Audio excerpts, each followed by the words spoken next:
You know, I'm of the opinion, and if you've been here any length of time at all, you know that I believe that confession in the church house is always good. So I'm going to confess to something. I don't like to wait. I'm pretty bad at it. Does anybody here besides me hate to wait? Yeah. It just doesn't, I don't know. I get myself all worked up. It can just drive me crazy for having to wait for something that I feel like, especially when I don't know the reason why, like what's going on, what's causing this delay. You know, oftentimes we find ourselves longing for now, but we live in the world of not yet. And that can be an interesting place. You know what you want, but you can't get it. Or it seems like something is preventing it, or someone, or some circumstance. I've self-admitted this many times, but I don't do so good in traffic, which is unfortunate living in Murfreesboro. You know, you get stuck there, you feel like it's never going to attain. Anybody ever done this? You ever call someplace, a company or something, and then they answer the phone and they say, "Do you mind if I put you on hold?" Like, what are you going to say? What are you going to say? No, I want to talk now. I mean, you feel obligated to say, "No, I don't mind." And you lied. You lied right there to a perfect stranger. And then you got to repent because you do mind. There's nobody out there that's like, "No, I have nothing else to do. I would love to be on hold." Do you ever listen to a sermon that just goes on and on and on? You think it's never going to end? If you haven't, just wait. Today could be your day. I think one of the reasons why we don't like waiting is because when I'm waiting, it makes it very obvious that I'm not in control. And that's a place where I'm uncomfortable because I like to control my circumstances. And when I'm waiting, I can't do any of the important things that I feel like I should be doing. I can't accomplish those things because I'm being held back. Nobody likes to do that. And you just go to the doctor's office, right? And it's the waiting room. Why do they always ask you to wait in the waiting room? Why don't they say they want you to go to the doctor's office? But you know, you wait in the waiting room, and then when you're there, you go back to another room, and guess what you do? You wait. Yeah, usually with less clothes on. Nobody likes this. If you've ever been to Disney World, you have to wait so long they actually put up signs that say, "From this point on, it will be another 3 days before you can ride Space Mountain." And there you are, just happy at the opportunity that 3 days from now you can enjoy. Wouldn't it be great if life had signs like that? Like a sign that would say, "From this point, 6 months from now, you'll find a spouse." That'd be nice, wouldn't it? Be kind of handy if you had those road signs along the way. From this point on, 4 years from now, till your kids are going to be out of the house. Some of you parents are like, "Yes, I need that sign. I'm trying to figure out what's going on. They moved back in with me. Where's that sign?" From this point on, it's 10 years until your husband grows up. Don't point fingers. The problem with waiting is it's not just that we don't know when now is going to come. The problem is now may never come. And it's living in the not yet. So for a little while today, I want to kick off this Advent season and preach a message, simply say it, it's titled, "Hate to Wait." Hate to wait. Have you guys seen that video? It went viral sometime last year where the guy went into a nice restaurant. It's like a high-end, classy place, you know, like one of those anniversary places you go. And he's there waiting, and he had waited so long that he actually ordered a pizza. And the pizza delivery guy comes into the nice restaurant and drops off the pizza at the table till the other patrons are actually clapping because it took so long that in the waiting he ordered a pizza. Now that shows what can be a bit of an extreme to the wait, because if you're going to pay that much for a meal, why would you ruin it with pizza? But he's making a point. See, there can be a serious and difficult reality when it comes to waiting. There's a waiting of a single person to see if God might have a marriage in store for them.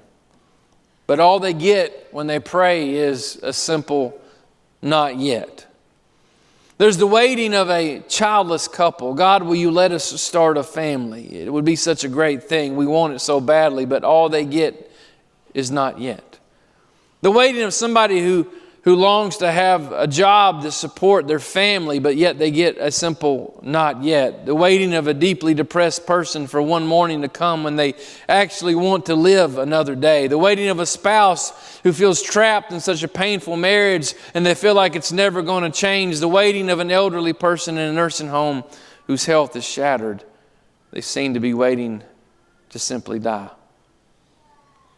When you have to wait like that, and here's the reality, every one of us, everyone in this room is going to wait for something. Waiting is a part of life, and when we begin to wait, it causes you and I to begin to question what's going on, and even question, God, where are you? We question, God, how long will I have to wait? This isn't new. This has been going on. In fact, there's scripture to support this very line of thinking. Psalms chapter 13, David writing here, verse number 1 says, "Oh Lord, how long will you forget me? Forever? How long will you look the other way? How long must I struggle with the anguish in my soul, with the sorrow in my heart every day? How long will my enemy have the upper hand? Turn and answer me, O Lord my God. Restore the sparkle to my eyes, or I will die." How long? How long, God, before things get to the way they ought to be? How long, God, before it's all set back right? How long do I have to endure all that I'm going through? How long? Am I the only one that's ever asked God that question, how long? Has anybody else ever felt that way? Anybody else ever wondered why I'm going through what I'm going through? God, where do you seem to be? You seem to be lost around here. Do you not even see what I'm going through in my life? Repeatedly in the Bible, we see that our not yets go on. And in the Bible, people ask questions, but God hardly ever answers those questions. It's very rare that they get a response back. Very rare that they say it's just 3 more days, that God would say, 3 more days or 2 weeks from now. What God generally says is just wait. Psalms 37:7, rest in the Lord and wait patiently for Him. There's the response. To rest in God and wait patiently. But I don't like waiting. I confess that at the very beginning of this message. I don't do good at the process of waiting. I don't like it when I can't be in control. But the command is to wait. Wait patiently for Him. There's a lot of mystery in waiting, and there's a lot that I don't understand about it. But there is in the Bible a perspective about waiting, a pattern, so to speak, to where we can understand. And when we understand, we change our approach when it comes to waiting. I was thinking about this weekend as we were going through and finishing up Thanksgiving, and we still have another one to go to this afternoon. I'm looking forward to it. But we kick off the season, right? For those of you that know me, you know that Thanksgiving Day is when Christmas music is allowed to be played in my car. To do so prematurely is to take away from Thanksgiving. Just my opinion.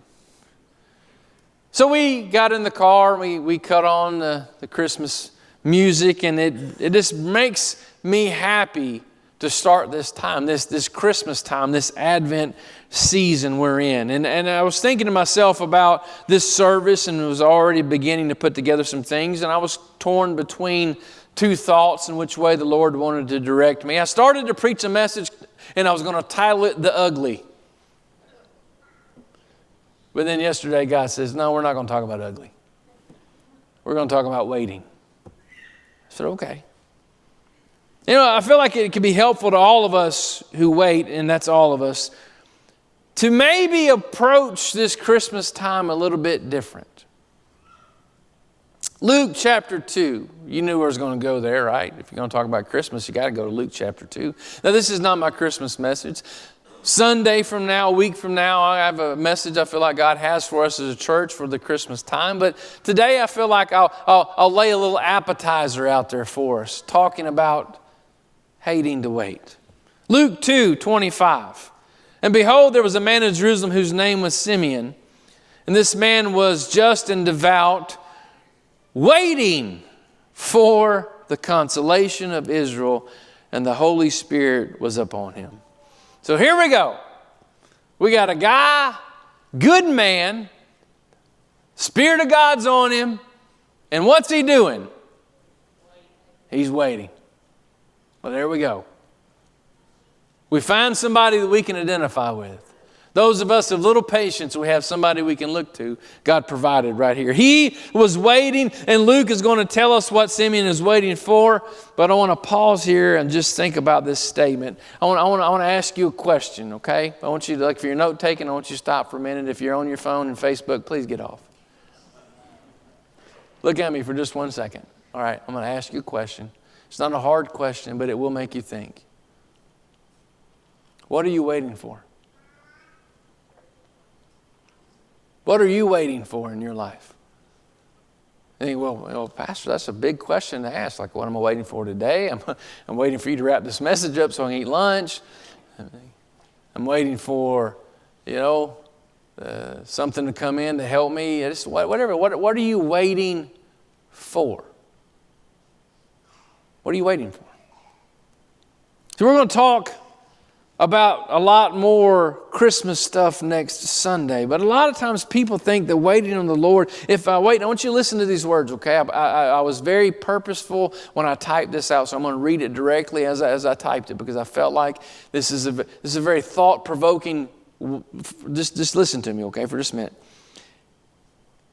A lot of times when we think about what it means to wait on the Lord, it means if I wait for God to give me what I want, God has to do it. He will not deny my request if I wait. It's like we tell ourselves, well, I want this to be over with, but I'm going to endure it, because if I endure it, he's going to see my suffering. He's going to see my discomfort. He's going to see my struggle, and because of that, he's going to give it to me.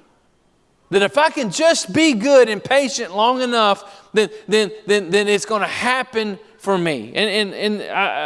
It's a flawed way of thinking. Because if I don't get the circumstances I want now, but I keep waiting on God, God's going to give me even better circumstances in the future. And it's a very dangerous place. Because if you feel like there's some particular circumstance you have to have, then if you don't get it, then does that mean life's not worth living? See, if this is your way of thinking, you're going to have a couple of problems. The first one is you might never get it. You might never get it. And if you don't get it, what do you do then? If you don't get it, but you're waiting to get it, but then you never get it, what happens? Is it over for you? There's no more good. God doesn't care. It negates God's goodness because you didn't get what you thought He should give you. You got to be careful with that way of thinking. You may think, well, I would never think that way, but yet you live that way. And then the other problem is this, is that you might get the thing you've always been waiting for and then find out you're still waiting for something else. Because what you thought you needed when you got it, you didn't want it. Ooh. Oh, if I ever get this, it's going to be the best and my life's going to be perfect. If I can just get married, it's going to solve all my problems. If I could just get a job that's going to pay X amount of dollars, I'm going to be on Easy Street. If I could finish this degree, it's going to open more doors for me. Only to find out that those things are shallow and they're hollow and they don't fulfill what we thought they were going to do. And then we're on the other side of the very thing we thought was going to make our life so much better, only to find out I'm no better off. What do you do in that moment? Because then you're seemingly back to square one where I'm having to wait. And I don't like to wait. I don't like the process of waiting. But if I go back to Simeon, it says he was waiting on the consolation of Israel, and that's an interesting phrase, and I'll come back to it in just a minute. But Luke doesn't just stop there talking about this man waiting. In the very same chapter, he introduces a second character to us that's there in this story. Verse 36. Now there was one Anna, a prophetess, the daughter of that guy, of the tribe of Asher. And she was of great age and had lived with a husband 7 years from her virginity. And this woman was a widow of about 84 years, who did not depart from the temple, but served God with fasting and prayers night and day. So here we are. Interesting here that this story is being told. It's a part of the Christmas story. It's a part of the birth of Jesus Christ. It gets sometimes glazed over during the Advent season, but I felt God directed me specifically to these two people to talk for just a few minutes, because here we have an old man and we have an old woman, and they're waiting. Now, on the surface, I look at this and think, they probably don't have a lot more time. I mean, she's been a widow for 84 years. But here they are. They're not just waiting around. Simply, Luke, the historian, wants us to know that she's a real person. She showed up every day for work. Anna and Simeon, they're waiting. You've seen everything. What are you waiting for? What is it you're possibly waiting for so long in your life? Was it for their circumstances, their relationships? What is it that you and I are waiting for? Is it about that fulfillment? Is it about that job? Is it about money? Is it about marriage? What is it about? Is it about family? Something bigger was coming, the consolation of Israel. This is prophetic talk. It goes back to the book of Isaiah, that God's coming to set everything right. That God's going to come, Messiah is going to come, and when He does, He's going to set all the wrongs right. He's going to restore back what should have been. Man has made a mess of things. Sin has run rampant in the world. It's been the ugly, and that He's going to come and He's going to reset all these things back. That's what Simeon and Anna are waiting for. They're waiting for that to happen. And in the process of waiting, they're telling themselves it's going to be worth it, because there's not going to be any more deceit, no more sin, and no more brokenness, no more violence. And every day Simeon goes in and says, God, it's today the day I'm going to see this, but all he gets back is not yet. Anna goes in every day. I'm here, I'm serving, I'm fulfilling, I'm doing all that I'm supposed to do. And the promise of Messiah is supposed to come. Is today going to be the day? Not yet. In my own life, I spent countless hours praying, God, when is it going to come to pass? When are you going to do this? When are you going to heal? When are you going to restore? When are we going to get through? When is this going to take place? And I've received a not yet answer. Everything was a mess. Till one day, this man Simeon goes to the temple. In verse 27 of Luke 2, we read this, and he came by the Spirit into the temple, and when the parents, that's Joseph and Mary, bring the child Jesus to do for him according to the custom of the law, he took him up in his arms, and he blessed God and said, Lord, now you are letting your servant depart in peace according to your word. What's interesting about that, and you guys know I love doing the word study, is when you read that verse there, it says Lord now, but the actual Greek as it was written, the first word that was penned was now. It was in this moment that not yet became a now. He had done the same routine over and over again. He'd been in the temple thousands of times, fulfilling his obligations, doing his due diligence, being persistent in all areas of his life. And there came a day when not yet became a now. And I wonder, where would he have been if he would have taken a day off? Where would he have been in his life if he would have said, I'm sick and tired of this waiting, I'm going to go my own way? He would have missed his now. Oh, I'm speaking to somebody in the Holy Ghost right now.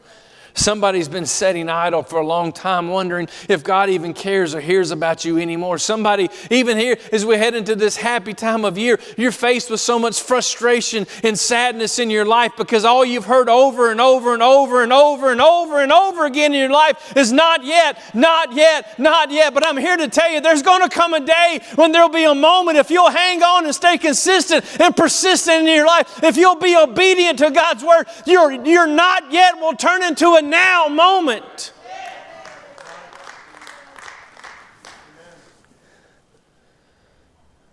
The first words out of his mouth after a lifetime of waiting was now. Why? Nothing had changed. Rome was still in charge. Injustice was still rampant. Violence was everywhere. There was still suffering. There were still widows. There were still orphans. What was different? What was different? He was holding in his hand Emmanuel, God with us. Something inside of him, even though he had been frustrated, even though I know he had been disappointed time and time again, something in there said he was led by the Spirit. Something inside him. His Holy Ghost woke up one morning and said, today feels a little bit different. I don't know how to explain it, but I need to go and be sure I'm continuing to do what I need to do day in and day out. And because of his faithful commitment, he got to see the Messiah.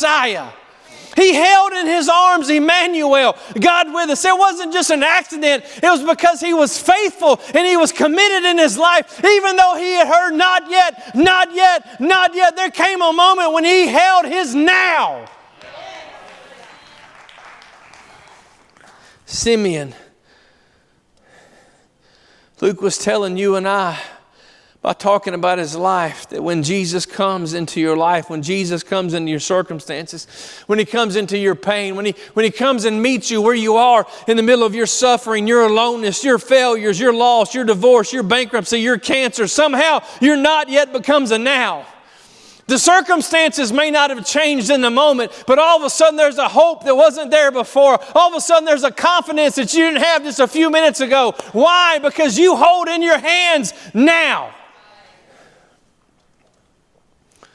How thankful and happy Simeon is that he kept waiting. He didn't give up. See, the danger of waiting, the danger of people who wait is eventually they get tired. And when they get tired of waiting, if they're not careful, they'll give up on being faithful to God. It starts small. It's not big things. It's just small, subtle things. They start skipping out and missing out on a few things. They don't come every time there's an opportunity to be in the house of God. They take a Sunday off here or there. They back away from their daily prayer time and reading of the Scriptures. It's not a big decision. It's just a few small things they back off of when they get tired. They stop trusting. They decide they're going to take matters into their own hands and go against the very thing at one time they would have stood and died defending. They get tired of waiting and they do their own thing. Several years ago, I don't know how long, it's been at least 10 years, maybe 15 years ago, I was driving into Nashville and I was going to downtown and I got off of I-40 there on the 2nd Avenue exit. It's where 40 and 65 and 24 all come together right there. You know, you veer off onto 40 and then right there, I mean, you got to almost kill somebody to get across that, to get over to 2nd Avenue. Anybody know exactly what I'm talking about? Yeah, right there. It's just bananas. So there I am. I get over there and I come up there at that red light. I'm sitting and I was the only car there. And I'm sitting at that red light to turn on 2nd Avenue, and I'm sitting there for a minute, and I was like, man, this is crazy. Like, how long? Just come on, turn green. There's nobody coming. So I look, you can turn right on red, so I turned right on red. But I wasn't the only car. There was another car that was hidden to me that I didn't see. It also had red and blue lights. And it pulled up behind me, and the nice officer began to explain to me that there was a big sign that was there that said, no right turn on red. I mean, this is America. We can turn right on red, right? That's what makes us different than Europeans. We have that ability. But there was a sign that said I couldn't do that. I tried my best to explain to the officer there was nobody coming. I didn't see the harm. I didn't see what was wrong. I did real good in all my lawyerese to try to work my way out and use my southern charm and drag out my words. but I got a ticket.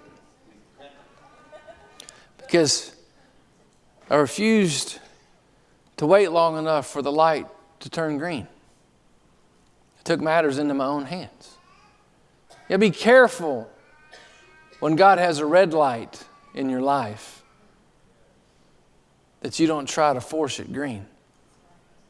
There's another couple in the Bible that I felt like really exemplified this. A classic scene of somebody who got tired of waiting on the Lord. That's Abraham and Sarah. Originally, they was named Abram and Sarai. God changed their names later. One day, he comes to Abram and says, I'm going to be with you. I'm going to do something special in you. I'm going to, from you, create a nation. Even changed his name to Abraham, meaning the father of many nations. He's going to do this for him. He tells him that you're going to have a son with your wife. Now, all this is going down. He's 75 years old. Now, to those that are 75 or older in the room, if God told you you're going to have a baby, some of y'all would check out. I'd probably maybe even have to preach a funeral. But he tells him, I'm going to do this. I'm going to do this through you and your wife. So naturally he asked, hey, when's this going to happen? Because the rate we're going right now, we're all going to be in diapers and nobody's got any teeth.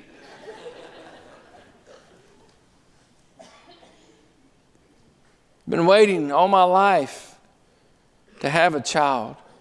And all you've ever told me is not yet. So now, is it now? Is it now? To which he gets another, not yet.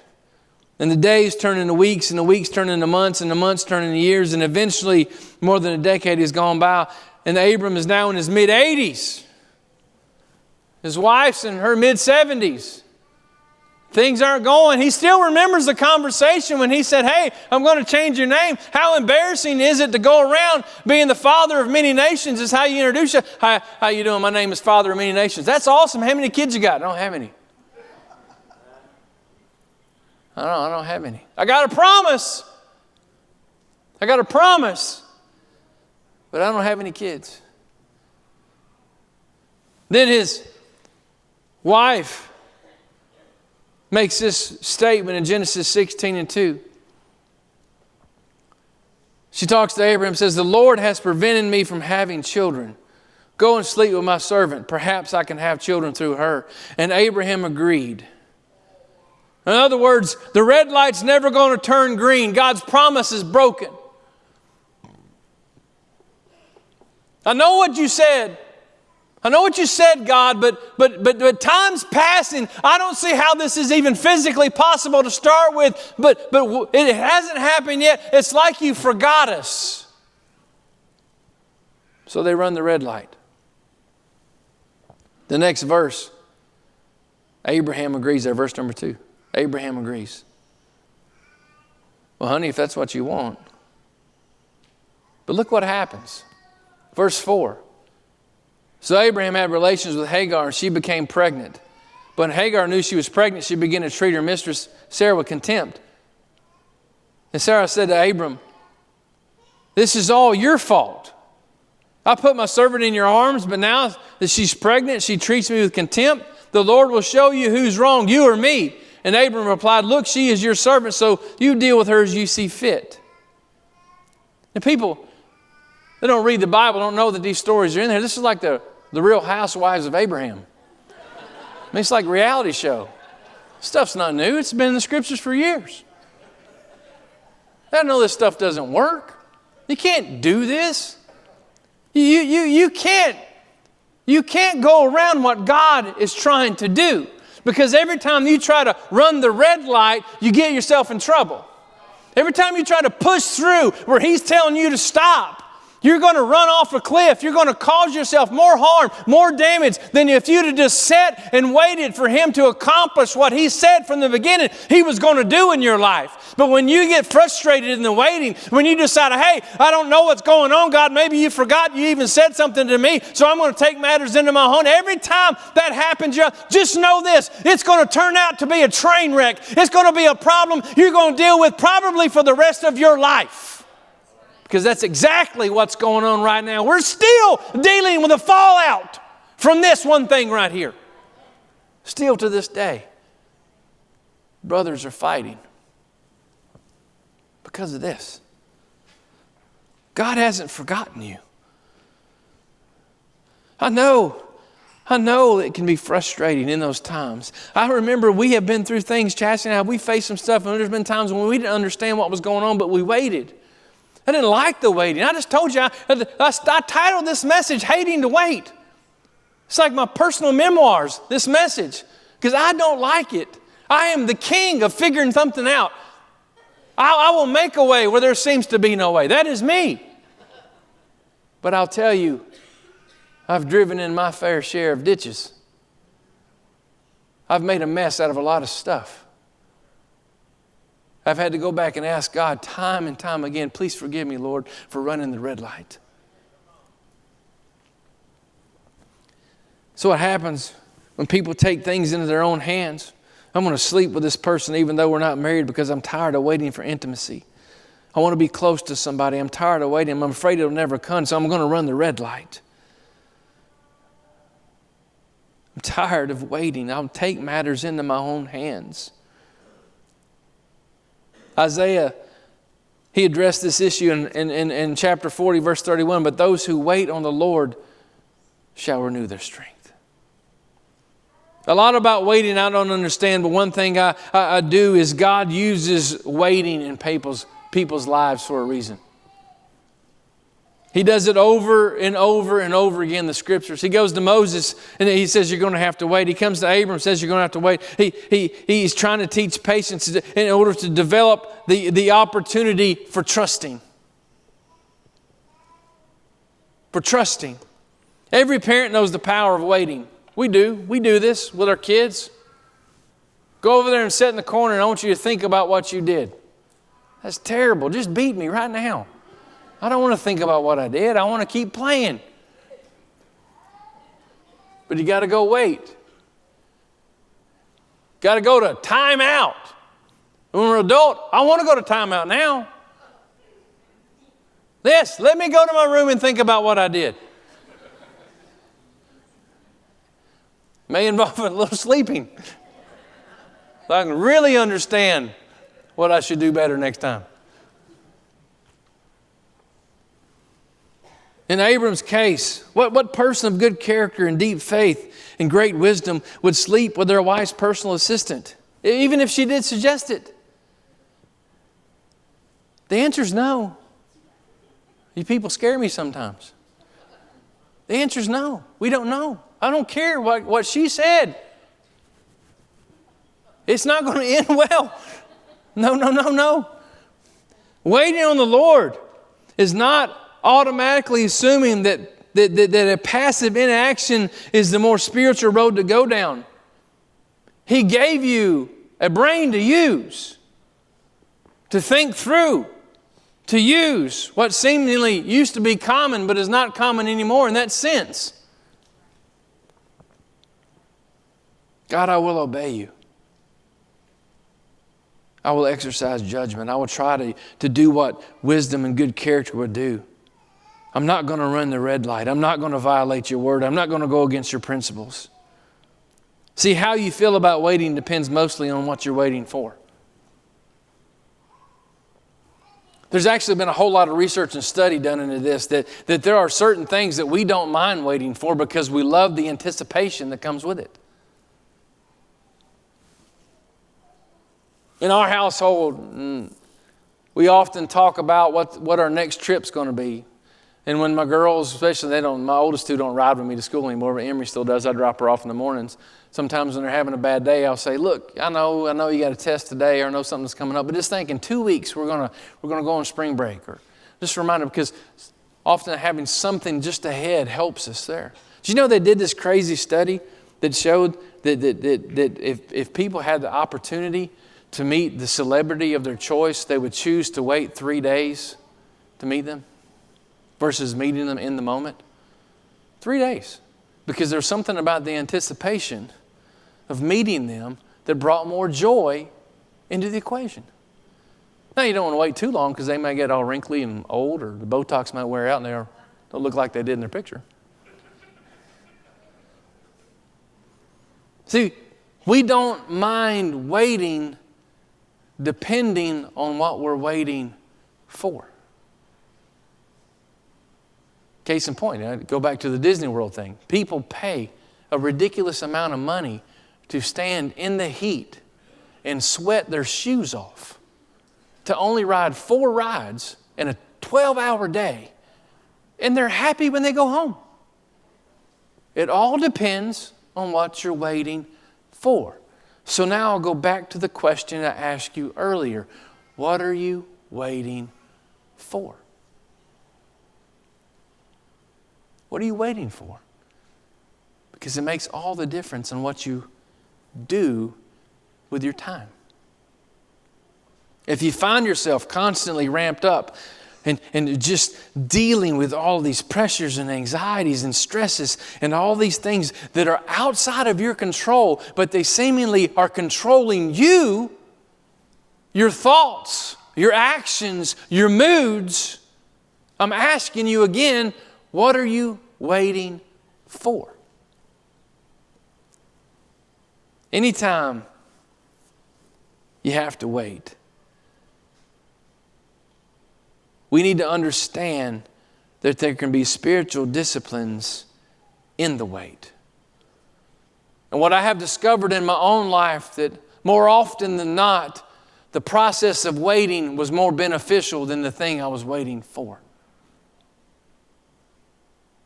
As I was praying for God to bring this to my life, to answer this prayer, to work out this situation, it was the process of waiting that did far more for me than what I got on the other side. Because it's in the waiting period that God does some of His best work. What I have discovered for myself that is in the process of waiting, I discover a whole lot about me. And I will say, I have gotten some better with age. Some. I used to be a really impatient person. Now I'm just impatient. I'm going to work my way up to almost patient. But I've discovered inside of me areas that I needed to work on myself. So, here's the deal. It's Christmas. It's the Christmas season. It's the Advent season.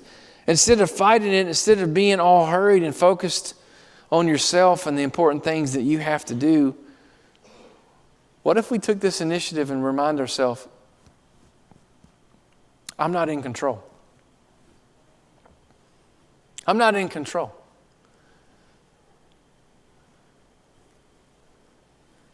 What if we decided, I'm going to wait in peace. I'm going to wait. I'm going to do this because I have hope in what's to come. I don't like the situation I'm in right now. I don't want to go through this struggle. I don't want to face this financial issue. I don't want to go through this relationship difficulty. I don't want to. What if you just stopped and said, you know what, God, I can't control these things. I can't control all the things outside of me, but I can control what I do. I can control what I think. I can control the attitude I have. What if we decided, you know what, I'm going to wait in peace because the world's not on my shoulders.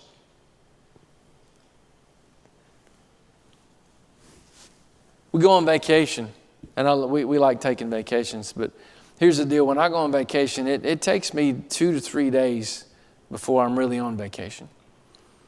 Because I know I look like I'm really put together and nice, but like inside, I'm all spun up.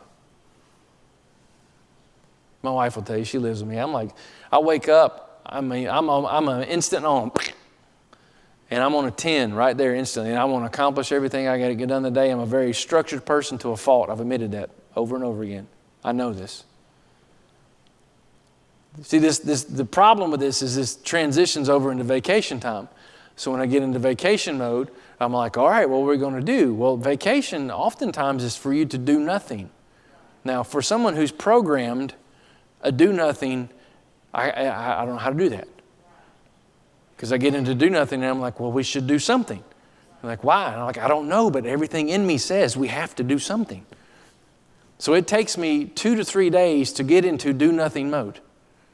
Now, some of you be like, I live there. I ain't done nothing in years. We know. And for those of us who do something, we look at you and you stress us out. But I can get there. It just takes me a little time. Now, where I'm going with this is I've discovered that I have to start working on my mindset before we leave. Because the problem is if I don't, then I'm robbing my family of their time with me. Because I'm still spun up. And I'm still like, okay, well, we have to go. Now, I've gotten better through the years because it used to be like, all right, let's get up. We're going to leave this time. And we're going to be there at this time. And then when it's the last day to go, I'm like, all right, let's go ahead and leave now so we can get back. And I was robbing my family. Robbing my family of time. So I had to learn how to stop. Now, why did I bring this up? Because some of you, you're so wound up by circumstances out of your control that it's not only robbing you, but it's robbing everybody around you. And then here we go, we're heading into the Christmas time, a time when we're going to reflect on the birth of Jesus Christ, okay? He came. I'm going to talk a lot about that next Sunday. What the miracle was, Emmanuel, God with us, it all came. We had to come, all right? We can't get to Easter until you celebrate the birth. Okay? I love the resurrection, but if we didn't have the birth, there's no resurrection. He had to come first. Okay? It's awesome. But some of you, somebody needs to hear this. Some of you are so wound tight to try to have the best Christmas that you miss Christmas. Okay? Look, it's okay if your table's not perfect. It's okay if you didn't get equal amount of gifts for everybody. It's okay. It's all right if your wrapping of one gift comes up this much short and there's a little bit of the box showing. It's okay. I'm just talking about my own flaws, all right? It's okay. It's all right if you have to tell somebody we can't make it this year. It's okay. All right. If you doing all of those things makes you miss the very thing we're celebrating. So when you're shopping, I'm going to end this. You may think, man, we're not very spiritual today. It's not true because God's fixing to do something. Now, I'm going to end. But I'm going to end like this. When you're out and about for the next 30 days, there's a lot going on. It's year end. A lot of companies are trying to get stuff done. A lot of workplaces are, especially if you're involved with anything around the retail market, you know everything's ramped up. It's really high. Just driving from here home can be a lot. Trying to do all these things we have to do. But during this time, there's going to be traffic. There's going to be some places where you're not going to get the service you're used to. There's going to be restaurants where you're going to have to wait. All this stuff's going to be. There's going to be, there's going to be moments where you and your spouse are going to sit in the car and that question is going to be asked, how long? And you know what it refers to? It's like, how long have we got to be in there with your nut job family?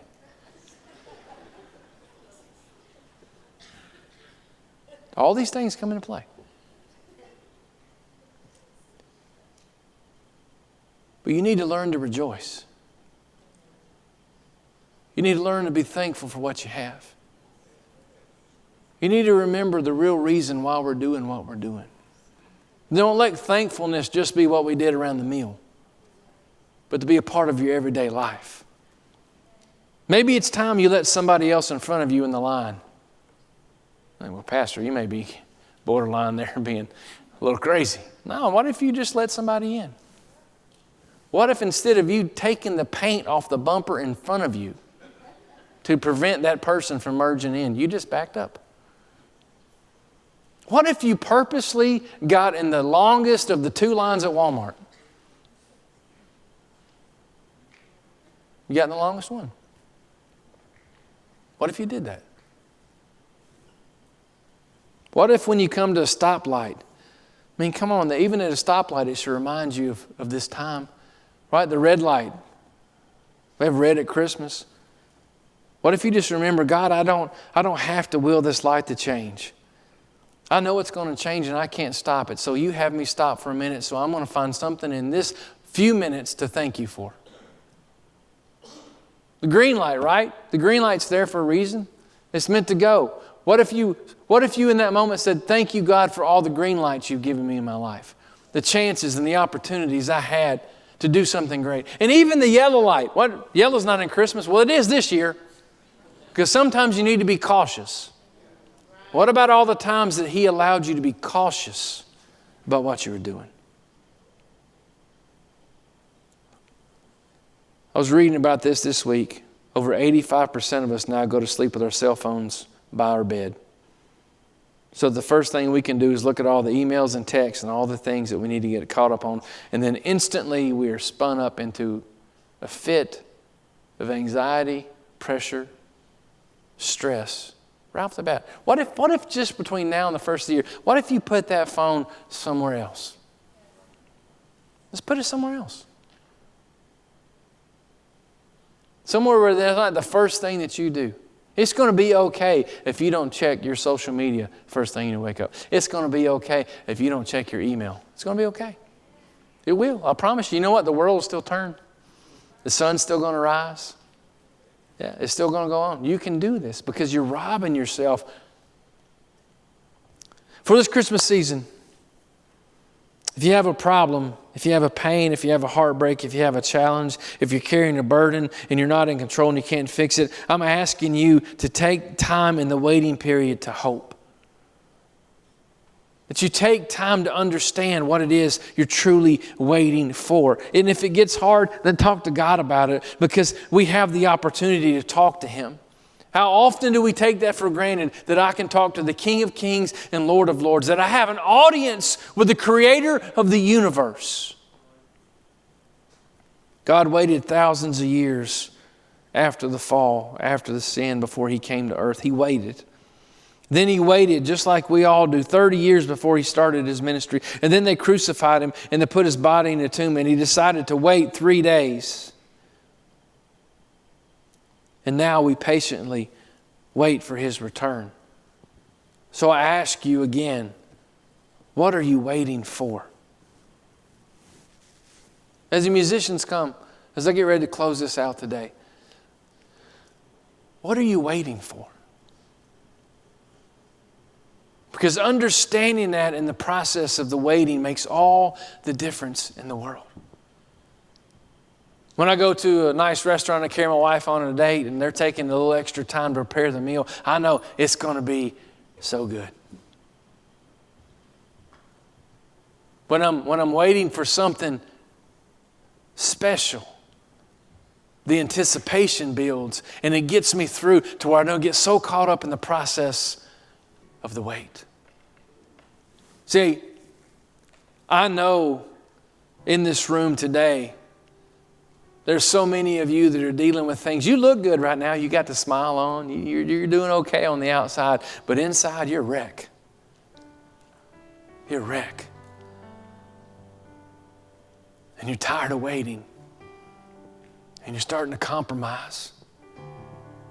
You're starting to drop down some things. You're starting to walk away from some stuff that you know you shouldn't be walking away from. You're starting to make some decisions you know you shouldn't be making. And you're drifting. You're sitting there and the light is still red, but you keep easing off the brake just a little bit. You're fixing to let it go. You're tired of waiting there. Don't. I promise you, from my own personal life, that every red light I've ran, I've regretted. Every one of them. Every one of them. I've regretted it. Some of them have been real bad. I can't go back and undo anything that I've done, but I can look forward in the moment and know, God, I don't know why the light's still red, but I trust that when the time is right, you'll let it turn green. I know that you'll take my not yets and you'll turn them into a now. Jesus, I love you. And I thank you for the moment we're in right now and the truth that is in your scriptures. God, I know the process of waiting is not something that we like to do. It's uncomfortable. It's frustrating. God, it's even disappointing sometimes. But Lord, I know you know what's best for me. I know you know what's best for all of us. And I pray, God, that we can learn to shift our focus on what's important. And that is we're waiting on you. For one day you're coming back to take us home. And all of this stuff we deal with will not be a concern anymore. That we'll get to spend eternity with you and all that you have for us. God, I pray in this moment right now, those that are struggling with decisions, struggling with outcomes, struggling with relationships, struggling with all of this that we juggle this time of year. I pray in this moment that you would allow your presence to pierce through all the noise. That we could feel and know, Lord, you're desiring to remind us that you are here. How long, God? How long will we have to wait? Until the time is right. Church, this altar is open. I ask you, what do you wait for? Are you waiting for his return? I hope that's your answer. Are you waiting for when he comes back and makes all things new? If you're unsure, I invite you to an altar. If you're struggling with the pressures and stresses of life, if you're struggling with areas where you've been tempted to compromise, I invite you to come to an altar, to invite God to do what he does best, to do a work inside of you. I think it's time for us to spend a few moments reflecting